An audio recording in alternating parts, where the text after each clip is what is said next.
Hey guys, welcome to another Guyver Gaming TV video, and today we're going to take a closer look at the Freelancer DUR in Star Citizen. This is one of the upgrade variants for the Freelancer.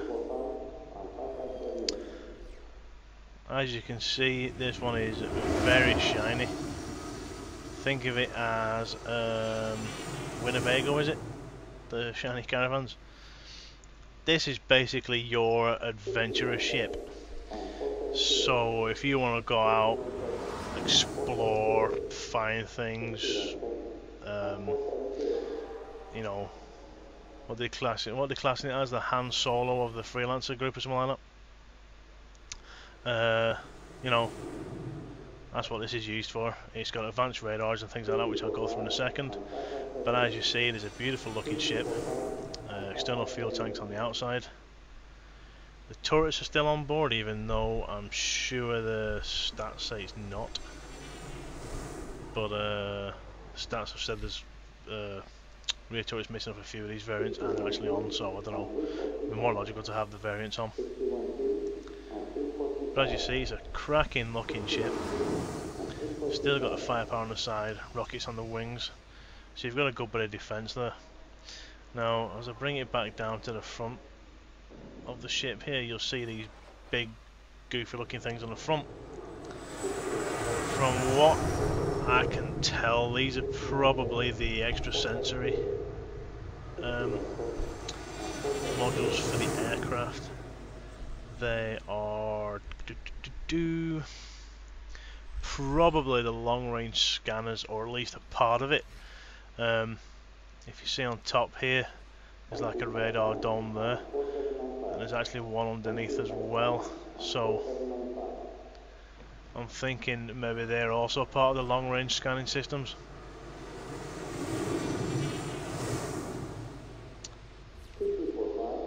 Side profile, it's pretty much like a normal Freelancer, bar I think the engine nacelles at the back is slightly extended.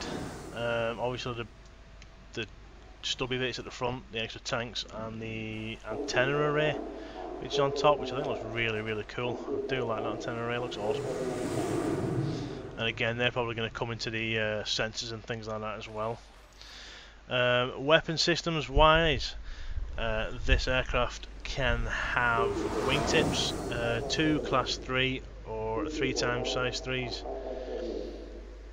Under the wings you can have 2 class 3s or 3 size 2 ASIM-09s, marksman 2s, which I'm assuming are missiles. The waist, which I'm assuming is this section here, can have 2 class 4 2 Kronegg FL-33s, which I'm assuming is what these guns are on the side here, which look pretty damn scary if you ask me. I said they could do some damage. The rear turret is a class 5. Now it says not equipped here, but on this there is a turret on, so I don't know if that's supposed to be there or not. Either way, if it isn't supposed to be there, then I will be equipping one, because rear guard is definitely necessary in this.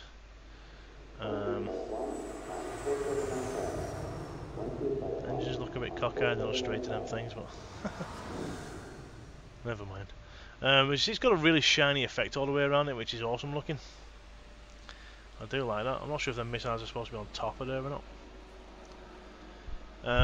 We also have, so the equipment wise, is a Tertius Leaper Pro jump engine, which I'm assuming is an upgraded jump engine. The Nav E7 long range scanner and the Nav E7 extended fuel tanks. So long range scanners are probably part and parcel of what these nodules are on the front, underneath and on top, and obviously these are the fuel tanks that are extended. Now, the one big problem I have with these fuel tanks, I don't know how the shield system works on this ship, whether it's all round or what, but these fuel tanks to me are extremely vulnerable. if you're a decent shot, you could probably hit one of these. It's probably going to cause some serious damage depending on how Chris Roberts and the team sort these fuel tanks out, whether they're going to be like a composite to try and withstand bullets and lasers or whatnot, I don't know. But to me, they're a little bit on the dangerous side. They could probably blow an engine off quite easily. Loving the striping down the side, by the way. So the role is classed as exploration. I'll just keep rotating this while I'm doing this. The length is 34 meters, the beam is 19, height is 8, seems a bit small, doesn't it? The mass is 32,825 kilos, I'm assuming that's unladen. Cargo capacity is 148, maximum crew is 2, but obviously with these aircraft you can seat more in them. Maximum power plant is a 5.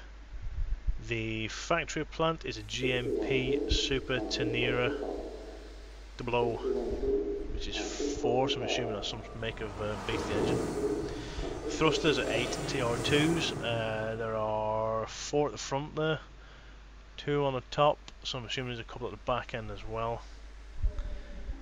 Factory thrusters are 8 MISC Zytec TR2s, maximum shields 5, so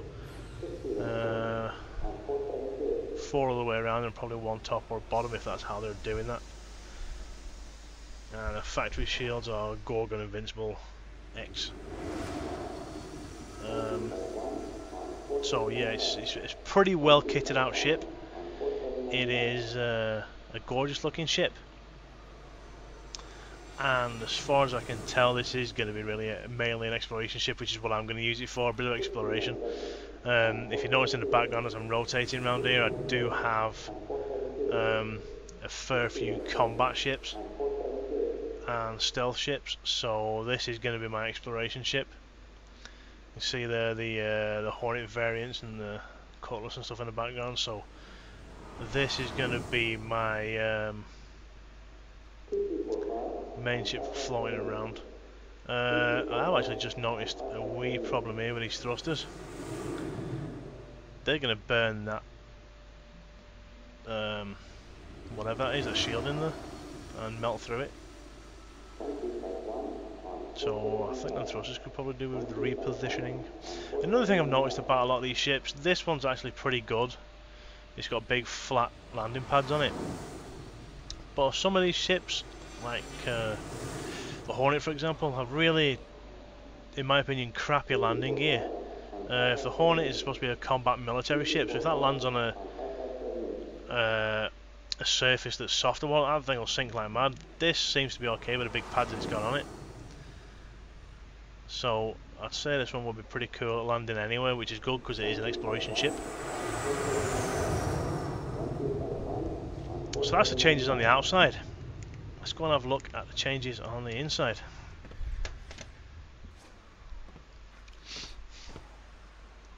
You see you've got more airlinery type seats, which I quite like. They're comfortable. The view on the inside is cracking now that they've changed the pillar positions. The cockpit seems really well laid out, you can see all your instruments pretty easily. And if we wander into the back here, you've still got your bunk beds on either side. On the down here, you've still got your control panels and whatnot. Obviously your exit. Then we have a bulkhead with an airlock door. So fire that open.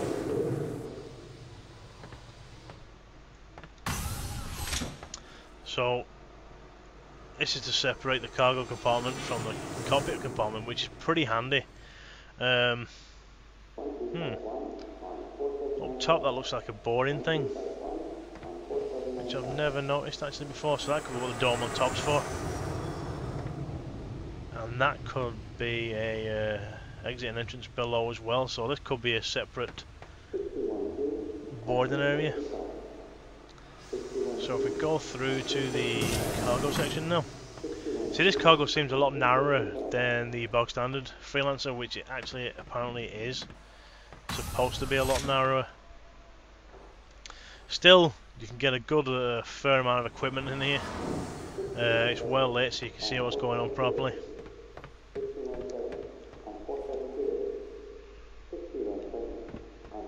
And again, you have the stairs to the turret up there, which you still can't get into. And the back door opens the same. So as you can see, it is a bit skinnier than the bog standard Freelancer. But again, it's going to carry enough cargo for what you need it for. Again, it's an exploration ship, so you've got your sensors there to see if there's anything interesting to go and explore. You're not going to be making money from transporting a massive amount of cargo with this thing. You'll be making your money by finding them rare objects, finding strange artifacts and things like that, and transporting that to where you want. Again, which is why I'd say having a good weapon system on board is going to be handy, just in case you do get hijacked.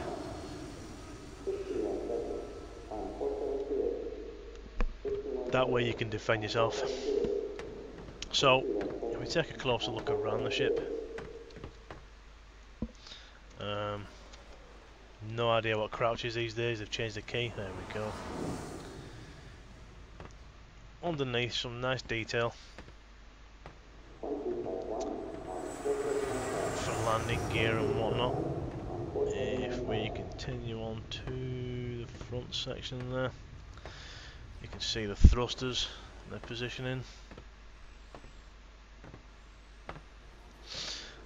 Here's a close-up of that dome, which to me does look like a radar dome of some sort.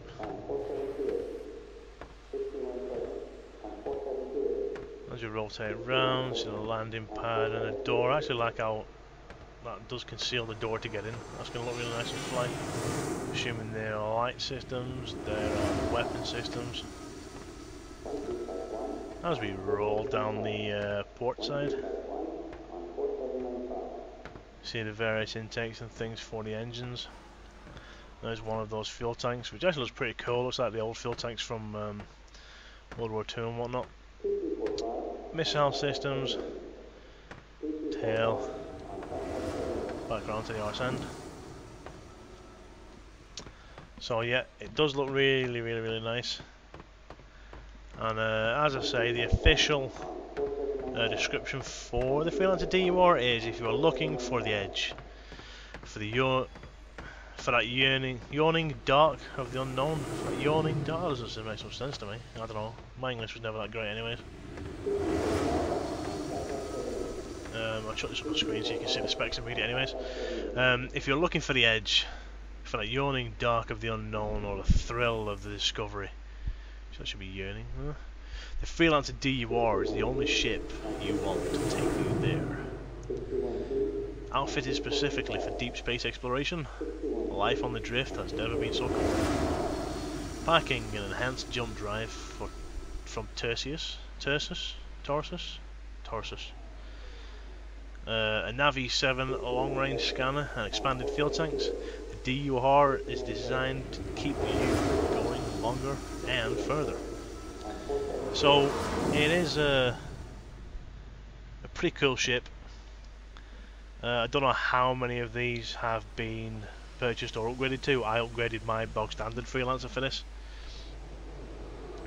I just wanted a different look, and the other ones were cool, but the other ones are more weapon platforms. And as you see, I have enough weapon platforms with the stealthy Hornet there, the 300i combat one, and the Cutlass. I've also got an Aurora down at the far end as well for messing around with. So I wanted something different, a little bit of explorer. I'm going to purchase cargo ships and whatnot as well. I really want the Caterpillar. After seeing the Retaliator, the working stuff, I really won't mind that as well. But no, I really like this one. Beautiful looking ship, nicely designed. Good layouts for the most part. Bottom engines on top, thrusters and all that, melt my everything. But yeah, really cool. So that's a bit of a close-up look of the DUR. I'm going to do some more close-ups of the other ships, hopefully with a bit better cam work. So keep an eye out for them. I'm going to try and spotlight each aircraft that I've got and give you a close-up look of it. I'll probably do another one on a Freelancer because this is just the DUR. I'm probably going to do another one and describe what different weapon systems you can put on and things like that. Yeah, that's just a quick look at this one. So thanks for watching, guys. Give us a thumbs up, chuck any comments or anything down below. If you like what you see, please subscribe. There's plenty more videos on my channel of different games, genres, so there'll be more coming. Go to my relevant pages and like them to keep informed of what's going on my channel. And hopefully you enjoyed this video. Thanks for watching, guys. And in this case, I'll see you in the verse.